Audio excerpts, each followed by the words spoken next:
بسم اللہ الرحمن الرحیم۔ علامہ اقبال کا ایک شعر ہے کہ جرم ضعیفی کی سزا ہے مرگ مفاجات، یعنی جو فرد یا جو قوم کمزوری دکھائے گا، بزدلی دکھائے گا، بغیرتی دکھائے گا، اس کو اچانک موت نصیب ہوگی، وہ ہلاک ہو جائے گا اور اس کو پتہ بھی نہیں چلے گا کہ اس کو موت کہاں سے آئی۔ مرگ مفاجات کا مطلب ہے سڈن ڈیتھ۔ یہ اقبال کا شعر اتنا پروفاؤنڈ ہے، اتنا گہرا ہے، اتنا پرحکمت ہے کہ اگر پاکستان اس کو اپنی فورن پالیسی بنا لے تو دنیا میں کبھی کسی کی جرت نہیں ہوگی کہ پاکستان کو رسوا کرنے کی کوشش کرے۔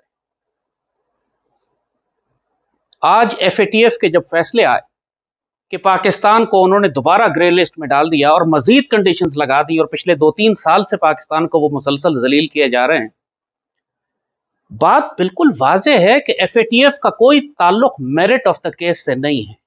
یہ ایک پولیٹیکل اور ڈپلومیٹک بلیک میل ہے، اور جب ایک دفعہ پوری پاکستانی ریاست کو بلیک میل کیا جا رہا ہو تو اب ریاست کا کام ہے کہ it starts to push back, اب یہ دھکا دے ڈاکوؤں کو، ڈکیتوں کو اور بلیک میلرز کو۔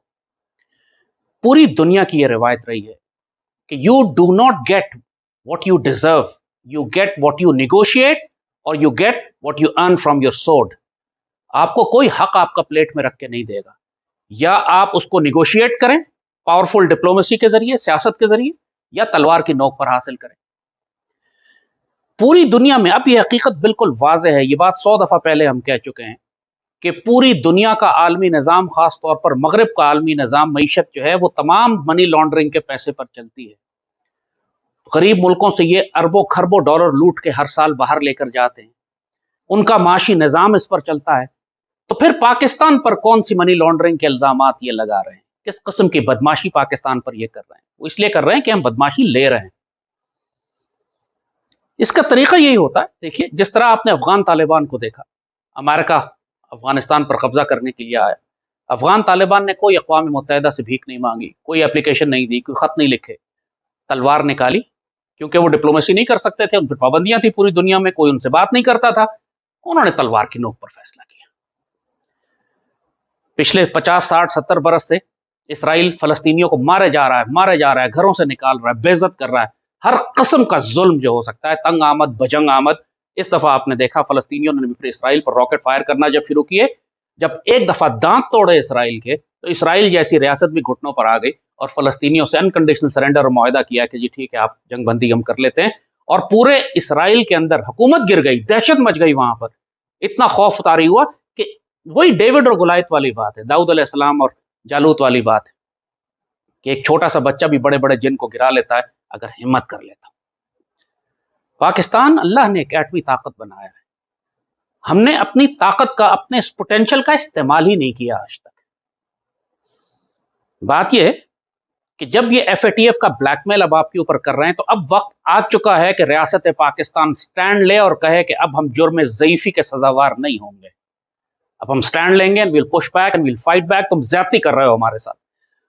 لوگ ہم سے کہتے ہیں کہ میری بہت ساری سرکاری افسروں سے بات ہوئی، کہتے ہیں جی امریکہ ایف اے ٹی ایف ہم پر پابندیاں لگا دے گا، ہماری یورپ کی ایکسپورٹس بند ہو جائیں گی، ہمارا 10-12 ارب ڈالر کا نقصان ہو جائے گا۔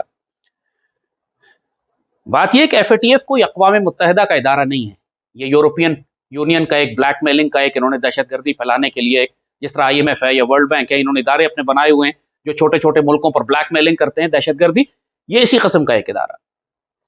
تو اس پر ریسپونڈ کیسے کریں ہم؟ ایک تو ابھی تک تو ریاست پاکستان سرنڈر کرتی آئی ہے، جو کہتے ہیں ہم کر رہے ہیں، وہ جب ہم پورا کرنے کے قریب پہنچتے ہیں وہ 10 شرائط اور دے دیتے ہیں۔ لیکن I think it is time now that we push them back. کیسے؟ لوگ سوال یہی کرتے ہیں۔ دیکھیے یہ ایک دفعہ جب ریاست فیصلہ کر لے نا کہ ہم نے مزید ذلیل نہیں ہونا ان کے ہاتھ، تو پھر ریاست کے پاس اتنے وسائل ہوتے ہیں کہ 1000 طریقے نکال سکیں۔ ایف اے ٹی ایف کے چند ممبران ہیں، 20 30 25 ممبر ہوں گے، آپ ان کو آئسولیٹ کریں کہ کون کون سا ممبر ہے جو پاکستان کے خلاف ووٹ دے رہا اور کون سے ممبر ہیں جو پاکستان کے خلاف لابنگ کر رہے ہیں۔ بعض ہیں جو زیادہ اگریسو ہیں، دوسرے ملکوں سے بھی کہتے ہیں پاکستان کے خلاف ووٹ دو، اور بعض صرف ووٹ دیتے ہیں۔ ہر ملک کے ساتھ آپ کی کوئی نہ کوئی ریلیشن شپ ہے، بھارت سے شروع کریں تو ناروے یا ڈنمارک کی طرف چلے جائیں تو ہر ملک کے ساتھ کوئی نہ کوئی تعلقات ہیں آپ کے۔ ایک پرنسپل بنا لیں, دنیا کو یہ اعلان کر دیں کہ کسی ملک نے پاکستان کو نقصان پہنچایا تو ہم اس کو جوابی نقصان پہنچائیں گے, ہم اس کو چوٹ لگائیں گے, اس کی ایک قیمت ہے, کوئی کانسیکوینسز ہیں جو اس کو پے کرنے پڑیں گے. جب آپ یہ ریڈ لائن ڈیفائن کر دیتے ہیں نا, ڈکلیئرڈ پالیسی, پھر ہر ملک آپ کے خلاف کام کرنے سے پہلے 100 دفعہ سوچے گا. ابھی آپ نے ایسی کوئی ریڈ لائن ڈیفائن نہیں کی, آپ نے کبھی کسی ایسے ملک کے انٹرسٹ کو نقصان نہیں پہنچایا جس نے آپ کے خلاف ووٹ دیا ہے اور آپ کو معاشی طور پر وہ کمزور کر رہے ہیں اور آپ پہ پابندیاں لگا رہے ہیں اور سینکشنز لگا رہے ہیں. ہم نے کبھی ان کے خلاف جوابی کارروائی نہیں کی. ایک سمپل سی مثال دیتے ہیں, ابھی آپ کہہ رہے ہیں کہ جی سب سے زیادہ, خود گورنمنٹ آف پاکستان کا سٹیٹمنٹ ہے کہ انڈیا نے بڑی لابنگ کی ہمارے خلاف FATF میں اور انڈیا کی سازش ناکام ہوئی اور وہ کوشش کر رہا تھا. تو پہلی بات, انڈیا کو تکلیف پہنچائے نا, انڈیا کو تکلیف کیسے پہنچا؟ آپ نے ٹریڈ بند کیا ہوا ہے, ٹھیک ہے, آپ اس کو مزید تکلیف پہنچائیں, اس کی ایئر لائنز آپ کے اوپر سے جاتی ہیں, آپ ان کو بند کر دیں, سزا تو دیں بھارت کو. اس وقت پوری دنیا میں ایئر لائن انڈسٹری کریش ہونے کے نزدیک آئی ہوئی ہے, 75-80% فلائٹس ختم ہو چکی اور ہر ایئر لائن سروائیو کرنے کی کوشش کر رہی ہے, کوئی ایکسٹرا کاسٹ برداشت نہیں کر سکتی.